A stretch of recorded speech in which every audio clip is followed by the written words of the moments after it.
ABC Listen. Podcasts, radio, news, music and more. I visualise everything. I visualise the games, who we're playing, how I play, but also, holding that trophy. I think if you're not doing that, you're not thinking about it, it doesn't matter to you, or you don't want to be there. That is the captain of the NRL's minor premiers, Canberra's Joe Tarpanay. He's talking visualisation, specifically imagining lifting the NRL Probe and Summons trophy. The Raiders are just one intoxicating NRL finals storyline. A small market team chasing big-time glory through a knockabout coach, inspire group and a nobody-believes-in-us attitude. Who are you drawn to in the last eight? The dazzling surging Roosters, Brisbane with its mix of talent, controversy and power, history makers Penrith chasing a new kind of history, the Canterbury giant awakening from its slumber. We're picking through the lot. I'm Patrick Stack. This is ABC Sport Daily. Nick Campton is the ABC's lead NRL writer. He deals in storylines, narratives, character arcs. He's perfect to go club by club and explain the key storylines of this finals series. Nick, we start with the Roosters. The finals backmarker. I can't recall an 8 seed who seemed so dangerous. The captain, James Tedesco, might be having a career year. Mark Nawaqanitawase is the most exciting player in the comp. How deep can they go? Well, it's a funny one with them, Stacky, because I think around the halfway point of the year, most Roosters fans would have accepted this is a year about rebuilding, about regenerating. They lost so much star power, so many grizzled veterans at the end of last season. We've got some great personalities within our team. Lots of young guys. I mean, we lost a lot of leaders and experience last year, and a lot of these young guys just wanted to come in and learn so much, ask questions, and just get around the team as much as possible. This was about finding something new, forging something afresh, but all of a sudden they come into the finals in 8th spot with nothing to lose, everything to gain, and just a dynamic, creative attacking style that makes them dangerous against any team on any given day. From Toya, Tawase, who just dared Grant Anderson and wrong-footed him. Anderson had nowhere to go, but Marky Mark scores his 4th try in this second half of footy to put this game to bed. I think the idea of them winning the requisite 4 games in a row to win the premiership is maybe a bridge too far, but I think they're a big chance against Cronulla this weekend. I think there'll be a puncher's chance against absolutely anybody that they play throughout the final series. They're a team that has a little bit of a high variance between their best and their worst. We saw that just a few weeks ago when they lost to Parramatta. They had the worst completion rate of any team in any game this season. But if the passes stick and Sam Walker is flinging cutout balls everywhere and James Tedesco is pinballing between defenders and Mark Nawaqanitawase is doing things that we have to invent names for, they can take down anyone in this competition. Penrith is 7th. Reigning champs, they know all about making history. Can they make a new kind? Because this would be the first time in the NRL era a team has won from outside the top 4. Well, it's bigger than that, Stacky. One of my favourite stats out there is there's 117 teams that have won premierships in the history of Australian Rugby League, and 115 of them finished in the top 4. So that's exactly what Penrith are up against. The odds can't get much bigger. But backing against Penrith over these last 4 years has been an easy way to lose money and an easy way to look foolish. They are up against odds unlike any they've faced before. They've got the tricky away trip to New Zealand first up. They don't really have a home ground through the rest of the finals. They've been playing all season out of Parramatta Stadium. They've got some guys who are a little bit newer to playing finals footy, fellas like John Jenkins and Casey McLean and Blaze Talangi, but they still have that core. They still have Nathan Cleary, they still have Dylan Edwards, they still have Brian To'o, they still have the institutional memory that comes with all the winning that they've done over the last 4 years. They've still got all the ingredients to win these sorts of really big matches. Their defence is still really strong. Cleary's kicking game is still really good. The back five still offers really, really strong yardage. Maybe they're not as world-crushing as they have been in the past, but this is a team that knows what it takes to win at this time of year, has experience, has confidence. It's definitely an exciting prospect. Just being in the finals alone after, I think we'll last after round 12, so it's definitely been a roller coaster of a season, but very grateful to be here now and a whole new comp starts, and it's open for anyone to win. It's a very tall order to ask a side to win the premiership from their position, but I was just out there today and I can tell you that that's what they're talking about. For a team that has won so much so often, maybe a new challenge is what they need to help them find their best when it really, really counts. I don't think anyone's writing off the Panthers right now. The Warriors have been in decline. Is there a world where their amazing home crowd gets them into the second week of the finals, or is the story of their campaign one word: injury? Look, I really hope that it's not just on the injuries, but when you're missing Luke Metcalf, who's probably their best player, and they're missing Mitch Barnett, who I think is their most important forward on the field, it does seem to look like a year that's a year of what might have been for them. I'm not putting a complete line through them before this game against Penrith, but they will be relying on more emotional factors, I think, to get them home. Namely, the home crowd, which has been awesome for them all year and will be an absolute madhouse come Saturday. I think they'll need a really big game from James Fisher-Harris, but I think the idea of taking on his former Penrith teammates could inspire the best out of him. They're not a team without their talents. They're not a team without their toughness either, but we've just seen over the last couple of weeks, they're in a little bit of a funk. They're missing some of their key guys. A popular sort of watchword around the league today is a new season starts now. The Warriors really, really need that to be the case. They need to leave behind the footy they've played over the last month or 6 weeks and dig deep and find some of that stuff that was so good for them earlier in the year. They'll be relying on things they can't control to try and win this game against the Panthers. Stranger things have happened. It's just hard to see them playing their best football after so many weeks where they've struggled to find it. The fifth seed is Cronulla, and I feel like no one believes in them because of what's happened in previous finals campaigns. Is this a chance for a punching bag to punch back? I think it might be a little bit, and I think the idea of coming into a finals series with low to no expectations is, number one, a refreshing change for Cronulla, and two, it could be quite freeing. You're right, a lot of people aren't expecting a whole lot out of Cronulla. Their finals record over the last 7 years now has been really, really poor. There's only been the one win, which was that victory over the Cowboys in week 2 last year. But maybe that can free them up. Maybe they can play without expectation, without pressure. Maybe they can play some of the really good football that we've seen them play over the last couple of years.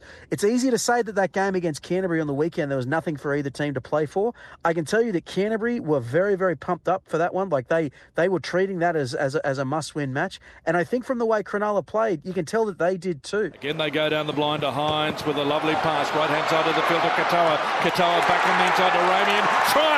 Sharks! Ramian flies away! Another try to the Sharks! And maybe their attack, the passes didn't stick or whatever, but the physicality they played with from 1 to 17 really, really impressed me.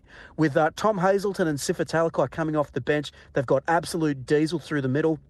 They've got that really big, strong back five who was so good in yardage. That game against Canterbury was the first game that their first-string back five has played together all year. So, people aren't expecting a lot out of Cronulla. That could be freeing, though, and maybe they can surprise us. Brisbane is a treasure trove of storylines, injured stars, naughty stars, TikTok controversy, surging form, a old, hard man of a coach in Michael Maguire. It feels as though the Broncos might be just timing their run beautifully, Campo.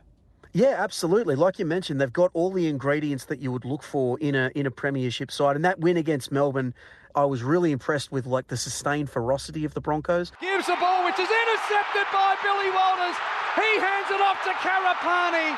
Broncos fans will celebrate a 70-metre gallop. Warbrick's chasing. Karapani stumbles, almost Steve Renouf style, in that famous try against the Dragons. It's a Pearl River try for the Bronx to send them into the top 4. And I was really impressed with Reece Walsh, not just because he did, the big flashy things well. He's always good at doing those sorts of things, but he chased the game, but not too much. He kind of let the game come to him. He didn't push the passes. He didn't play with some of the looseness that he has sometimes. It was all very controlled, all very poised. And considering that they didn't have Adam Reynolds, who is their control and is their poise, I thought that was very, very impressive. Canterbury has all the pieces. It doesn't necessarily mean that's going to work. Stephen Crichton is wonderful. Lockie Galvin is a talented half, still finding his way. An amazing groundswell of support. Is it all going to click, Campo? I'm really not sure about Canterbury, Stacky. I think back to that first half of the year when they were doing so well and they were top of the ladder for weeks and weeks and weeks. And I think about the great system that they played with. The system was the strength and the strength was in the system. That, I think it's a bit of an easy interpretation to say that Lachlan Gallagher upset the apple cart or what have you. And I'm not here to do that. It's more just they've had a big change at halfback with Galvin coming in and Sexton dropping out. They've had a big change at hooker with Bailey Hayward starting there and Reid Marnie dropping to the bench. And then the last couple of weeks they've had another change where they're getting Stephen Crichton to attack in fullback shape and Connor Tracy to attack in centre shape, especially close to the line. There's just a lot of moving parts for Canterbury, and I think it's really important for a team to have clarity and cohesion at this time of the year. You are the sum total of all the games that you've played to get to this point. And Canterbury, to me, just look a little bit scattered. That'll probably be harder this week as well, with Bronson Sherry ruled out due to that HIA, so that's another change that they're going to have. Marcelo Montoya's out as well, so it's hard to have cohesion when there's that many changes. Speaking of system, the Melbourne Storm, they are struggling with injury and suspension issues for key players, but is the storyline for them still the system, the infrastructure? How do you view it for the Storm? The Storm do have that great institutional knowledge to lean on, much like the Panthers do. And Grant and Munster are still there. Munster, I think, has done a tremendous job for both Queensland and Melbourne this year of acting as more of the organiser when Jerome Hughes has been out. Reading the tea leaves a little bit, I think Jonah Pezzett will start at halfback and Su'Afai-Longo will start at fullback. As a neutral, I'm really excited to see how they go. Pezzett is one of the great up-and-coming halves in the league, and Fa'alongo is just an excitement machine. And I feel like they'll be able to string together enough footy to beat Canterbury and maybe even beat whoever they play in the prelim. But I just don't know if they can go all the way without Jerome Hughes. I feel like over the last couple of seasons, he's emerged as maybe Melbourne's best and most consistent player, and that's really saying something when you look at the star power in that side. And without him, I just don't know if they can get there. Hughes is in trouble with a wrist injury, Q. Okay, you keep an eye on that. I'll watch the footy. Here's Liero. He's tackled. Hughes is in back play, holding his left arm. He's coming off. Oh, that's a huge story. They're still incredibly dangerous. They're still incredibly composed. They're still incredibly experienced. But taking it all the way without one of their big four, I think that might just be a step too far. But again, not believing in Melbourne has been an easy way to look silly for a long time now. Canberra is not traditionally a city we associate with romanticism, but the Raiders, the Green Machine, the Milk, this feels romantic. Can Ricky Stewart's men hold their exceptional season form line? What's the angle, Campo? Canberra is for lovers, Stacky. I've always said it. It has felt like maybe for the last month or so that the arc of destiny is just bending towards Canberra a little bit. I can understand some people's concerns maybe about their experience level, but I think sometimes inexperience can be a weakness. Other times it can be a bit of a strength. You know, I think guys like Strange and Weeks, they play without fear. They're not afraid to go after matches. It's almost like they're so early in their careers, they've never learned how to be afraid of losing, and that's what makes them dangerous. From Paddy. Then it goes to Strange. Strange is through. Try! Try Raiders! Strange is through. Try Raiders! I think from 1 to 17, Canberra have got so many blokes that can make a real impact on a match. And I think we saw in that game against Penrith and Mudgee the other day, we saw the blueprint for Canberra, and they should follow that blueprint in every game they play for the rest of the year. Compete in the physical battle, hang around, and trust the individual brilliance of your players to get you home when it really, really counts. It's an unorthodox way to win, and Canberra's an unorthodox team, but it's working for them. Canberra, even though they're the minor premiers, they're still flying a little bit under the radar, I think. It really does feel like something special is happening down in the capital at the minute. The news about Josh Papali'i is a major blow, but this is a team with tremendous depth in the forwards, and even without him, I think they're in with a really, really good shot at going all the way. We love final season. Campo, thanks so much. Best time of the year, Stacky. Thanks for having me.